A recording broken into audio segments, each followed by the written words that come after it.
Generally speaking, a substance called alexia, a word made up of an Arabic adjective and a Greek term for the dust of transmutation, was credited with the ability to transform base metals into gold and to serve as a medication for the human body, a drug capable of giving long life.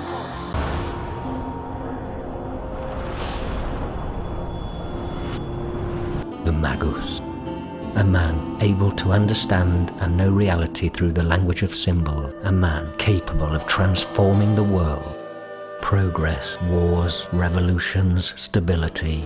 Throughout the ages, many writers have tried to define the reasons for event, asking themselves if it was possible to interpret the course of humanity in a different way. Among the most famous cases are the alternative hypotheses in the study of Michael Bygent, the secret plan described in several novels by Umberto Eco, the intuition of poets like William Butler Yeats, the invention of magical realism by writers like Gabriela Garcia Marquez and George Luis Borges.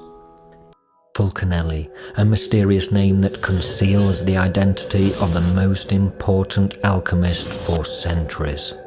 He reached illumination and gained immortality when he found the secret of the Philosopher's Stone. The master disappeared around 1923.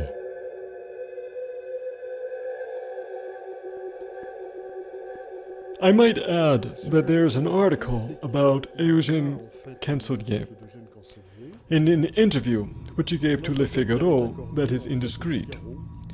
Cancelier is specific that Fulcanelli would have officially disappeared, which for an alchemist doesn't mean he would die, but simply disappear, in 1923. And coincidentally, that very same year, a scholar by the name of Jules Viol disappeared. Viol was a physicist whose work concentrated on solar activity. At the end of The Mystery of the Cathedrals, we find a coat of arms that Cancelier believed was the key to reveal Fulcanelli's identity. The symbol contains the letter J in the form of a seahorse's tail, and the letter V, the initials of Jules Viol. There's no doubt that Eugène Cancelier went to Spain in 1954, and on that occasion he had one last mystical encounter with his teacher. Considering that Fulcanelli was born in 1841, at the time of this meeting he must have been 113 years old. Santuario della tradizione, della scienza e dell'arte.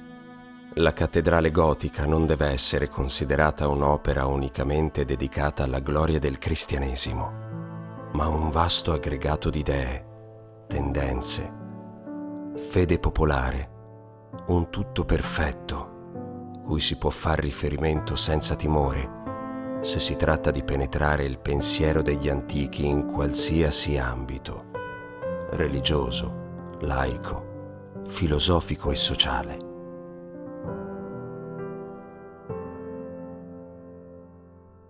Un grande insegnamento che pare nessuno abbia ascoltato in questi anni di guerra assassina. Eugène, vi saranno sempre lotte fra gli uomini. Già, è la vostra lezione più amara. E anche l'ultima. Sapete bene che il percorso dell'alchimista è solitario. Non ne sono più così convinto. Che intendete dire? Avete abbandonato la ricerca? Maestro, dopo tanti anni di assenza tornate e il vostro aspetto non è affatto cambiato. Dovete dirmi se esiste l'immortalità. Non posso essere io a negarlo. Allora perché non siete intervenuto per fermare gli eventi? Avreste potuto evitare tanta sofferenza.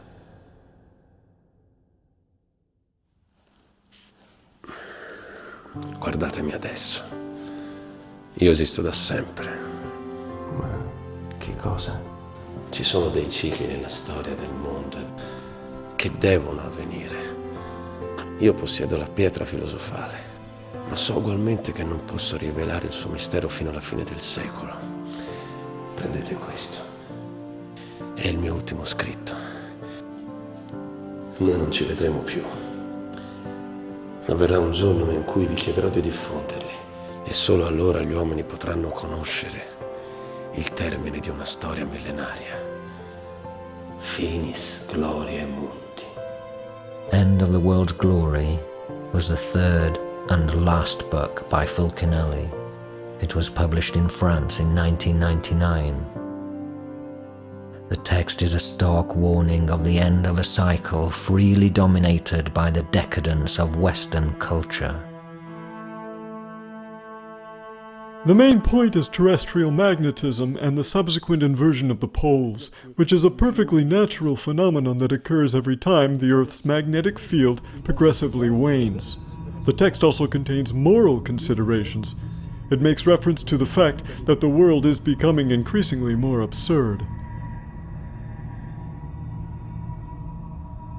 The gold of alchemy shows man's inclination to gain powerful knowledge whilst keeping the attitude that allows him to use it positively and not misuse it.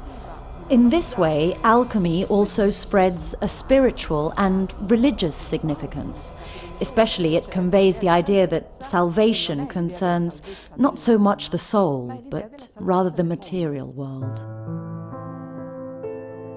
Today, modern science is getting dangerously close to alchemy.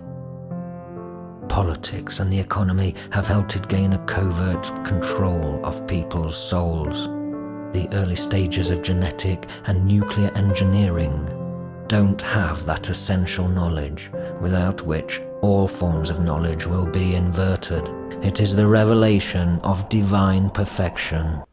Finally, the adept has become a man of immortal consciousness, and therefore, in this condition, he has reached an eternal present.